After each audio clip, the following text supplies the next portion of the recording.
Goto ஸ்டேட்மெண்ட்டுக்கு ஒரு best real life example TV remote தான். இப்போ டிவி ரிமோட் எடுத்துட்டோம் அப்படின்னா, இப்போ நம்ம ஏதோ ஒரு சேனல்ல வந்து ஒரு ப்ரோக்ராம் பார்த்துட்டு இருப்போம். பார்த்துட்டு இருக்கும்போதே நம்ம வேற சேனலுக்கு போகணும் அப்படின்னா அந்த சேனல் நம்பர் கொடுத்தோம்னா அந்த சேனலோட ப்ரோக்ராம் வந்து நம்மளுக்கு டெலிகாஸ்ட் ஆகும். அதே மாதிரி தான் சி ப்ரோக்ராமிங்கில் நம்ம ஏதோ ஒரு ப்ரோக்ராம் இல்லை ஏதோ ஒரு ப்ராசஸ்குள்ளே இருப்போம். அந்த ப்ராசஸ்லேருந்து நம்ம வேற ஏதாவது ஒரு ப்ராசஸ்க்கு போகணும் அப்படின்னா கோட்டுன்னு கொடுத்து அந்த ப்ராசஸோட நேம், அதாவது லேபிளோட நேம் கொடுத்துட்டோம் அப்படின்னா அந்த இடத்துக்கு கண்ட்ரோல் போயிடும். அதுக்கு பேர் தான் கோட்டு ஸ்டேட்மெண்ட். கோட்டு ஸ்டேட்மெண்ட்டோட சின்டாக்ஸ் வந்து இதுதான். ஒன்று ஸ்டார்டிங்லேயே வந்து நம்ம கோட்டுன்னு கொடுத்து அந்த லேபிளோட நேம் கொடுத்துட்டு கீழே ஏதோ ஒரு இடத்துல நம்ம அந்த லேபிளை வந்து டிஃபைன் பண்ணியிருக்கலாம். அப்படி இல்லாட்டி ஃபர்ஸ்டே நம்ம லேபிள் டிஃபைன் பண்ணிட்டு கீழே ஏதோ ஒரு இடத்துல வந்து கோட்டுன்னு கொடுத்து அந்த லேபிளோட நேம் கொடுத்துருக்கலாம். இதுதான் கோட்டு ஸ்டேட்மெண்ட்டோட சின்டாக்ஸ். கோட்டு ஸ்டேட்மெண்ட்டுக்கு நம்ம ஒரு ரியல் லைஃப் எக்ஸாம்பிள் பார்க்கலாம். இது மோஸ்ட்லி கேட்குற கொஸ்டின் தான்.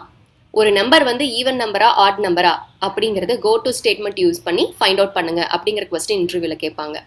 இதுக்கு நம்ம என்ன பண்ணலாம் அப்படின்னா, செக் ஈவன் ஆர் நாட்னு சொல்லி ஒரு ஃபங்க்ஷன் டிஃபைன் பண்ணி அதுக்குள்ளே வந்து மாடுலஸ் 2 பண்ணி ரிமைண்டர் 0 வந்துச்சுன்னா அது ஈவன் நம்பர்னும், 0 வரலன்னா அது ஆட் நம்பர்னும் பிரிண்ட் பண்ண போகிறோம். அந்த பிரிண்ட் பண்ணுற ஸ்டேட்மெண்ட்டை கோட்டுன்னு கொடுத்து லேபிள் நேம் கொடுத்துட்டு அந்த லேபிள் நேம்குள்ளே பிரிண்ட் பண்ணியிருக்கோம். இப்போ கோட்டு ஈவன்னு கொடுத்துட்டு அந்த ஈவனுங்கிற லேபிளை கால் பண்ணியிருக்கோம். ஈவனுங்கிற லேபிள்குள்ளே printfன்னு கொடுத்து அந்த ஸ்டேட்மெண்ட்டை பிரிண்ட் பண்ணியிருக்கோம். அதே மாதிரி கோட்டு ஆடுன்னு கொடுத்துட்டு ஆடுக்குள்ளே அந்த ஸ்டேட்மெண்ட்டை பிரிண்ட் பண்ணியிருக்கோம்.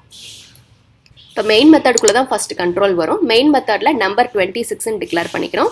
செக் ஈவன் ஆர் நாட்டுங்கிற ஃபங்க்ஷனுக்கு இந்த 26ங்கிற வேல்யூ போகும். 26ங்கிற வேல்யூ இந்த இடத்துல வந்த உடனே மாடுலஸ் 2 ஆகும். ரிமைண்டர் 0 ஆச்சு அப்படின்னா கோட்டு ஈவன். அப்போது இந்த நம்பர் இஸ் ஈவன் அப்படின்னு பிரிண்ட் ஆகும்.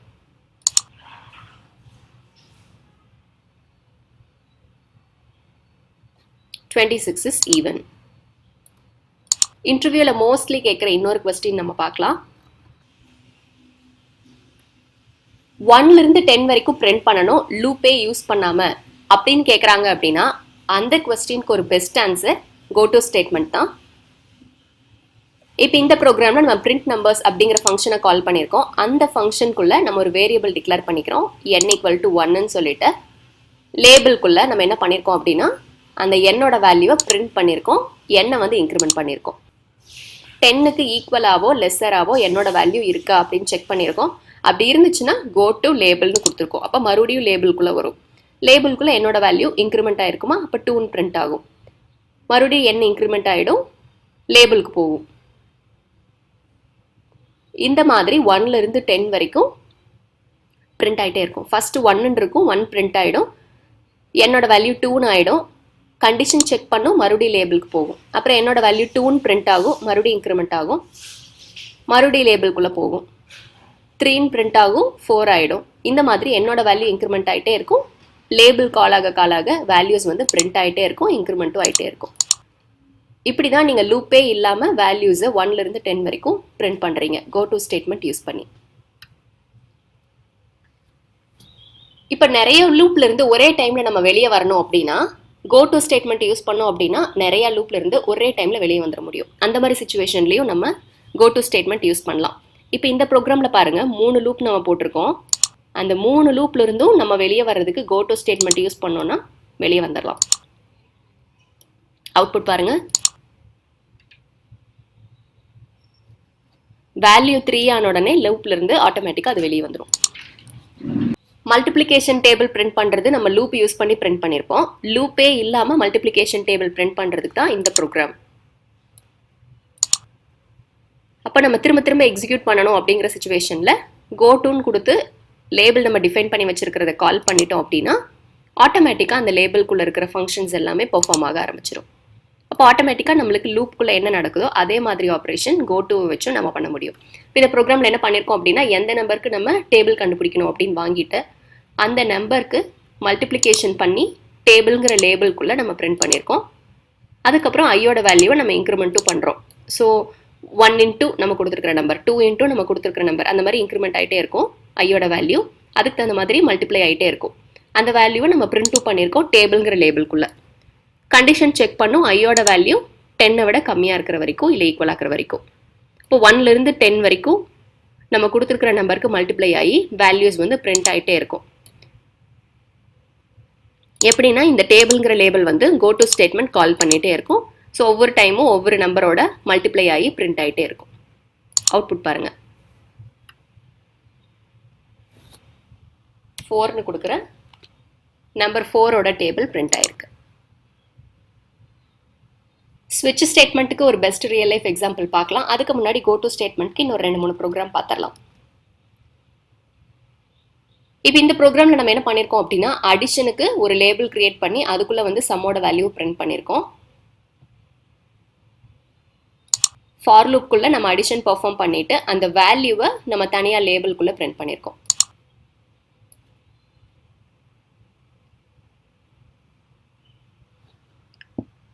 இந்த ப்ரோக்ராமில் நம்ம என்ன பண்ணியிருக்கோம் அப்படின்னா, நம்ம நம்பர் என்ட்ரு பண்ணி அதுக்கு சம்மும் ஆவரேஜும் கால்குலேட் பண்ணியிருக்கோம். நெகட்டிவ் நம்பர் என்ட்ரு பண்ணோம் அப்படின்னா சம்மும் ஆவரேஜும் டிஸ்பிளே ஆகும். அவுட்புட் பாருங்கள், எக்ஸ்பிளைன் பண்ணுறேன். ஃபர்ஸ்ட்டு யூசர் கிட்ட வந்து நம்ம இன்புட் வாங்குகிறோம், நம்பர் வாங்குகிறோம். ஸோ நம்பர் நான் என்ட்ரு பண்ணுறேன் 2ன்னு. இப்போது நான் 5 பாசிட்டிவ் நம்பர்ஸ் கொடுத்துருக்கேன். இப்போ ஒரு நெகட்டிவ் நம்பர் நான் கொடுக்க போகிறேன், -2ன்னு. என்ன ஆகுதுன்னு பாருங்கள். ஸோ பாசிட்டிவ் நம்பர் கொடுக்கும்போது அது ஆட் ஆகிட்டே வரும். நெகட்டிவ் நம்பர் கொடுக்கும்போது ஆட்டோமேட்டிக்காக வந்து ஜம்ப்புங்கிற லேபிள் கால் ஆகும். ஜம்ப்புக்குள்ளே நம்ம ஆவரேஜ் வந்து கால்குலேட் பண்ணிடுவோம். இப்போ -2ன்னு கொடுத்துருக்கேன்.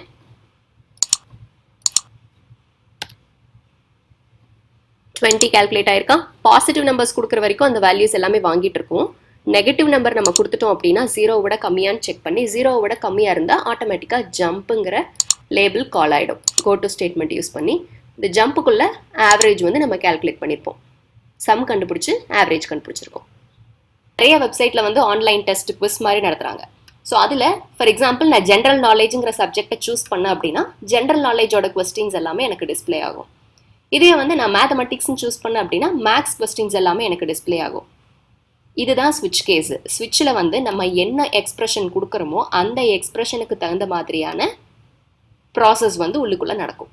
அப்போ ஸ்விட்ச்னு கொடுத்து நான் எக்ஸ்பிரஷன் கொடுத்துட்டேன். இப்போ மேத்தமெட்டிக்ஸ்னு கொடுத்தேன் அப்படின்னா மேத்தமெட்டிக்ஸுங்கிற கேஸ்க்குள்ளே போகும். அதுக்குள்ளே மேக்ஸ் கொஸ்டின்ஸ் இருக்குன்னா அது டிஸ்பிளே ஆகும். ஜிகேன்னு கொடுத்துருக்கேன் அப்படின்னா ஜிகே கொஸ்டின்ஸ் வந்து எனக்கு டிஸ்பிளே ஆகும். இதுக்கு இன்னொரு எக்ஸாம்பிள் பார்க்கலாம். இப்போ நம்ம நார்மல் எஃபியே எடுத்துக்கலாம், எஃபி லாகினே எடுத்துக்கலாம். ஃபேஸ்புக் லாகின் எடுத்துட்டோம் அப்படின்னா நம்மளோட யூசர் ஐடி கொடுப்போம். யூசர் ஐடி வந்து அது எக்ஸ்பிரஷனாக எடுத்துக்கும். இப்போ அந்த யூசர் ஐடி கொடுத்துட்டு உள்ளே போன உடனே நம்ம பாஸ்வேர்டு வந்து கரெக்டாக கொடுக்குறோமான்னு செக் பண்ணோம். பாஸ்வேர்டு கரெக்டாக கொடுத்துருந்தோம் அப்படின்னா உள்ளுக்குள்ளே நம்ம போய் நம்மளோட அக்கௌண்ட்டை ஆக்சஸ் பண்ணலாம். பாஸ்வேர்ட் தப்பாக கொடுத்துருந்தோம் அப்படின்னா இன்வேலிட் அப்படின்னு டிஸ்பிளே பண்ணுதா. இதுவும் ஸ்விட்ச் கேஸ்க்கு ஒரு எக்ஸாம்பிள் தான். அப்போ ஸ்விட்ச் கேஸில் நம்மளோட யூசர் ஐடி கொடுக்குறோம்.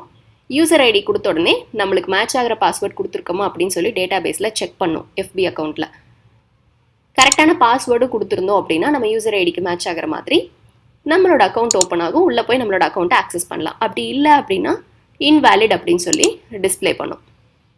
இதுக்கே நம்ம ப்ரோக்ராம் பார்க்கலாம்.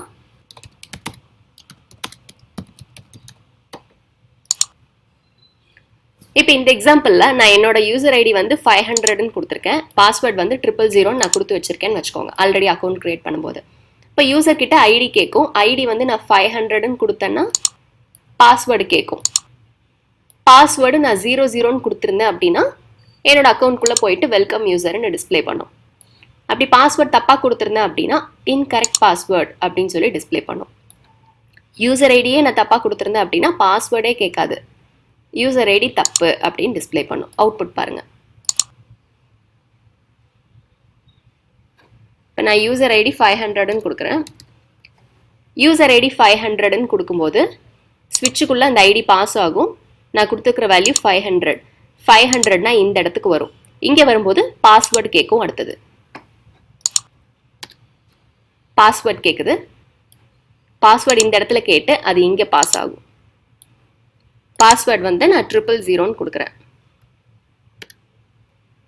000ன்னு கொடுத்த உடனே இங்கே மேட்ச் ஆகுதா. அப்போ கேஸ் 000. அதுக்குள்ளே என்ன இருக்குது, welcome user, this is your எஃபி அக்கௌண்ட்னு பிரிண்ட் ஆகும். இதுக்கு நான் வேறு பேட்டர்ன் போடுறேன் பாருங்கள்.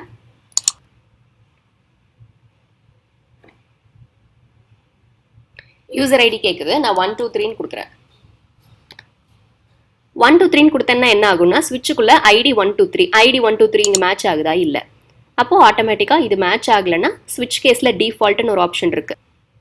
டிஃபால்ட்டுன்னு கொடுத்துட்டோம் அப்படின்னா எந்த கேசஸ்மே எந்த கண்டிஷனில் இருக்கிற வேல்யூஸ்மே வந்து மேட்ச் ஆகலை அப்படின்னா டிஃபால்ட்டுக்குள்ளே இருக்கிற ஸ்டேட்மெண்ட்ஸ் வந்து நம்மளுக்கு எக்ஸிக்யூட் ஆகும். இப்போ டிஃபால்ட்டுக்குள்ளே இன்கரெக்ட் ஐடின்னு இருக்கா, அது பிரிண்ட் ஆகும். இன்னொரு பேட்டர்ன் போடுறேன் பாருங்கள். இப்போ யூசர் ஐடி நான் 500ன்னு கொடுத்துட்டேன். அப்போ இந்த இடத்துல இருக்கும் எனக்கு பாஸ்வேர்ட் கேட்குது. பாஸ்வேர்ட் வந்து நான் 123ன்னு கொடுக்குறேன். பாஸ்வேர்டு 123ன்னு இந்த ஸ்விட்ச்குள்ளே போகும், இந்த ஸ்விட்ச் கேஸ்க்குள்ளே போகும். இந்த ஸ்விட்ச் கேஸ்க்குள்ளங்கும் போது இங்கே வந்து நம்ம ஒரு லூப் ஓப்பன் பண்ணி க்ளோஸ் பண்ணியிருப்போம். அதுக்குள்ளே நம்ம ரெண்டு கேசஸ் போட்டிருக்கோம். டிஃபால்ட் கேஸ் ஒன்று, நம்ம 001 மட்டும் செக் பண்ணுறோம். 00க்கு மேட்ச் ஆகுதா இல்லை. அப்போ டிஃபால்ட்டுக்குள்ளே இன்கரெக்ட் பாஸ்வேர்டுன்னு இருக்குது, அது பிரிண்ட் ஆகும். இன்னும் வேறு எக்ஸாம்பிள்ஸ் தரேன் ஸ்விட்ச் ஸ்டேட்மெண்ட்டுக்கு. இப்போ இந்த ப்ரோக்ராமில் நம்ம நம்பர் வந்து 1 2 3ன்னு வந்துச்சுன்னா சி ++ன்னு பிரிண்ட் பண்ணியிருக்கோம். அப்படி 1 2 3 தவிர வேறு எந்த நம்பர் நம்ம கொடுத்தாலும் அதுக்கு வந்து அதர் ப்ரோக்ராமிங் லாங்குவேஜ்னு பிரிண்ட் பண்ண கொடுத்துருக்கோம். இப்போ 1 2 3 மேட்ச் ஆச்சுன்னா அதுக்குள்ளே இருக்கிற ஸ்டேட்மெண்ட்ஸ் பெர்ஃபார்ம் ஆகும். இதை தவிர வேறு எந்த வேல்யூவாக இருந்தாலும் ஸ்விட்ச்குள்ளே வரும்போது டிஃபால்ட்டுக்குள்ளே இருக்கிறதா பிரிண்ட் ஆகும். அவுட்புட் பாருங்கள். இப்போ நம்ம 10ன்னு கொடுத்துருக்கோம் லாங்குவேஜ்க்கு. இப்போ 10ங்கும் போது அதர் ப்ரோக்ராமிங் லாங்குவேஜ்னு பிரிண்ட் பண்ணியிருக்கான். இதுவே நான் வந்து 4ன்னு கொடுக்குறேன். 4ன்னு கொடுத்தாலும் எனக்கு அதர் ப்ரோக்ராமிங் லாங்குவேஜ் தான் பிரிண்ட் ஆகும். ஏன்னா 1க்கு 2க்கு 3க்கு மட்டும் தான் நம்ம வேல்யூ கேசஸில் கொடுத்துருக்கோம். மற்ற எல்லாத்துக்குமே அதர் ப்ரோக்ராமிங் லாங்குவேஜ்னு கொடுத்துருக்கோம். ஸோ நான் 2ன்னு கொடுக்குறேன் அப்படின்னா எனக்கு சீன் பிரிண்ட் ஆகும். சி, இதுதான் சி ப்ரோக்ராமிங்கில் ஸ்விட்ச் கேசஸ். நம்ம எவ்வளோ கேசஸ் வேணாலும் கொடுத்துக்கலாம். அந்த கேசஸ்குள்ளே இருக்கிறது எதுவுமே எனக்கு பெர்ஃபார்ம் ஆக வேண்டாம் அப்படிங்கிற சுச்சுவேஷனில் நம்ம டிஃபால்ட்டுன்னு கொடுத்துட்டோம் அப்படின்னா எந்த கேசஸும் செக் பண்ணாமல் டிஃபால்ட்டாக அது எக்ஸிக்யூட் ஆகிக்கும் அதுக்குள்ளே இருக்கிற ஸ்டேட்மெண்ட்ஸ்.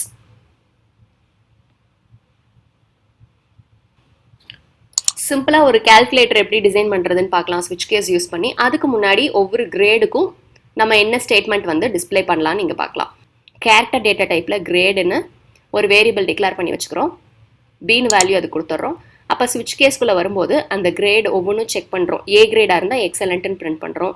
சி கிரேடாக இருந்தால் வெல்டன்னு பிரிண்ட் பண்ணுறோம். டி கிரேடாக இருந்தால் யூ பாஸ்ட். இந்த மாதிரி ஒவ்வொரு கிரேடுக்கும் பிரிண்ட் பண்ணிவிட்டு பி கிரேடாக இருந்துச்சுன்னா நம்ம எதுவுமே பண்ண வேண்டாம், ஜஸ்ட் கே ஸ்டேட்மெண்ட் மட்டும் கால் பண்ணியிருக்கோம். இப்போ இதுக்கு டிஸ்பிளே பாருங்கள் அவுட்புட்டை.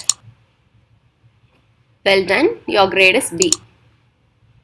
இங்கே நம்ம எதுவுமே கொடுக்கல, பட் வந்து யோர் கிரேட் இஸ் பின்னு வந்திருக்கா. எப்படின்னா இந்த ஸ்விட்ச் கேஸ்க்குள்ளே நம்ம பிரேக் ஸ்டேட்மெண்ட் கொடுக்கல. பிரேக் கொடுத்துருந்தோம்னா அந்த ஸ்விட்ச் கேஸ்லேருந்து ஆட்டோமேட்டிக்காக வெளியே வந்திருக்கும்.